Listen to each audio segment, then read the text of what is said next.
Joining me now is Nebraska Democratic Party Chair Jane Fleming Kleeb, joining me now from there. Thank you for being with us today. Jane, for our viewers who may not know, Nebraska is one of two states to award electoral colleges votes based on congressional district, which is, in 2020, it meant that even though Trump won the state popular vote, Biden was awarded one electoral delegate. This push came from the Trump campaign is an attempt to prevent President Joe Biden from winning one of the state's 5 electoral votes again. Can you explain why some Republicans in your state want to change this, or whether there's any chance they could still alter the rule before the next election?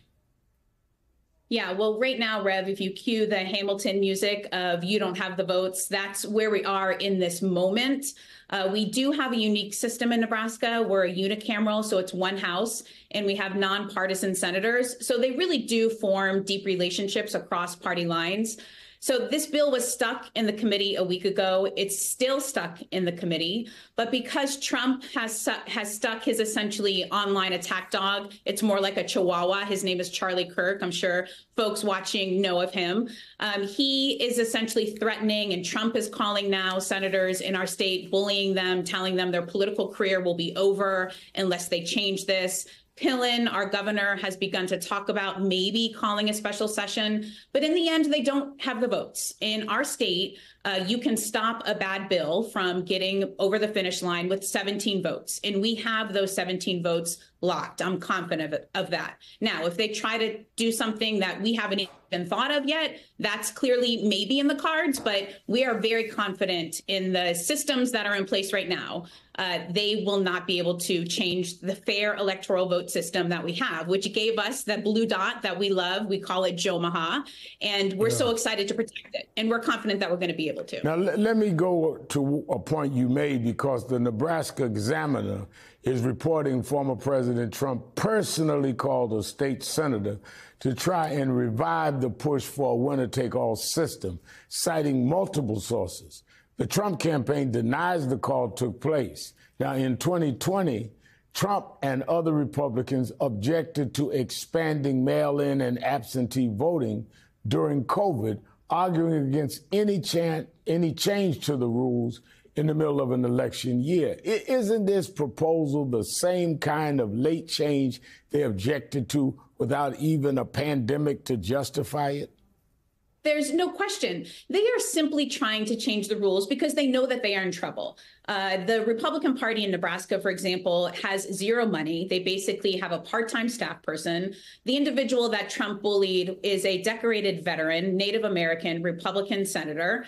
And this is what the Trump campaign does. They thrive in chaos and division. What's interesting is, with Nebraska's system, we were able to secure that one vote. You don't hear them doing this in Maine, trying to meddle in the electoral process in Maine, who has a similar split electoral vote process. So again, we're very confident that we're able to hold the line here. But for me, this is just a snapshot of what Americans can expect of another Trump 4 years. And that one vote, that one electoral vote that Biden got was decisive, because if you're in a tie at the Electoral College, a one vote from a state like Nebraska breaks the tie and elects the president. So that's why this is a big deal. I want to ask you also about Ohio.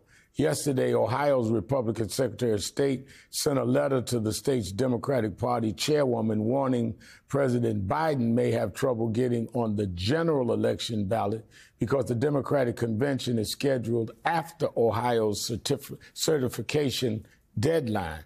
The secretary says Democrats would need to either reschedule their convention or ask the Republican-led legislature in Ohio to make an exception. I know this isn't directly related to Nebraska, but do you see a bigger strategy happening here? Are Republicans trying to use every legal strategy they can think of to limit voters' choices in November? There's absolutely this thread, right, going through Nebraska, Ohio, and I'm sure we're going to start to see it in other states or maybe even at the county level where the Trump team is going to try to use electioneer maneuvering to make sure that Trump gets over the finish line, because they know that he is so unpopular, not only with Democrats and independents, but also with his Republican base. I mean, he was only able to get 60% of the Republican base vote in the primaries. So I'm confident that the Biden and the DNC legal team will have this covered, that we will come to some solution, that Biden will absolutely be on the ballot in all 50 states. But, this is yet another time where the Republicans are trying to constantly cheat the system. That is what they're known for. Now, your work includes outreach to rural communities in Nebraska and throughout the Midwest, voters that the Democratic Party has struggled to reach in recent years. Can you talk about some of the messages you believe would resonate with these groups in 2024 and beyond? I was just in North Dakota last night, Rev, and I go up and down the Midwest corridor, as well as in the South, visiting with rural voters. And I was at a manufacturing plant actually just a couple weeks ago, visiting with workers. And their main problems right now are workforce development, which is common even in urban cities, and rising healthcare costs. And that's obviously a message that President Biden's able to deliver. But for us, we have to be very specific. And sometimes it's less about the message and it's more about the messenger. So when you have somebody like me coming into a manufacturing plant, they know me, they know that I've worked to protect property rights and worked against, land being taken by eminent domain.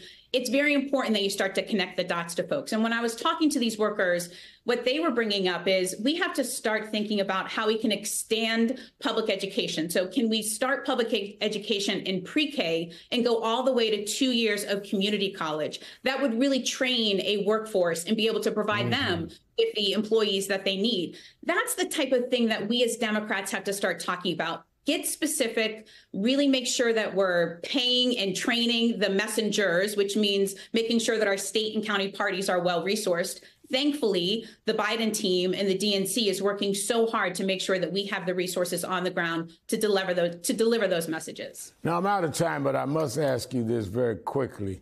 On Wednesday, Nebraska State Senator Mike McDonald, who spent 40 years as a Democrat, announced that he will be changing his party registration to Republican. This is someone who spent his tenure being referred to as a kingmaker in the Democratic Party politics. He said his exit was driven by fellow Democrats punishing him for his religious-based profile position. Your thoughts on this briefly, please. I grew up as in a pro-life Catholic home. We did not censure Senator McDonald because he's a pro-life Catholic. We really believe that people's religious views should not then go into the electoral space.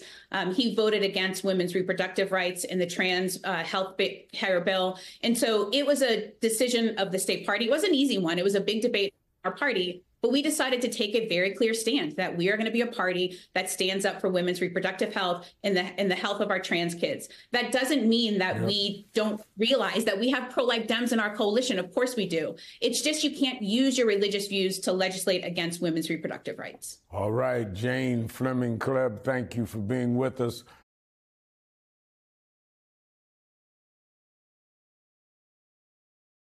Hey everyone, MSNBC has a new and improved app. You'll get real-time alerts and analysis, live blogs, in-depth essays, video highlights, and the best 2024 election coverage. Download the new MSNBC app. Here's how to do it. You tap on the App Store on your phone. You hit search on the bottom right corner. You type in MSNBC. You click on the MSNBC app. You click on Get or the cloud icon and enjoy it.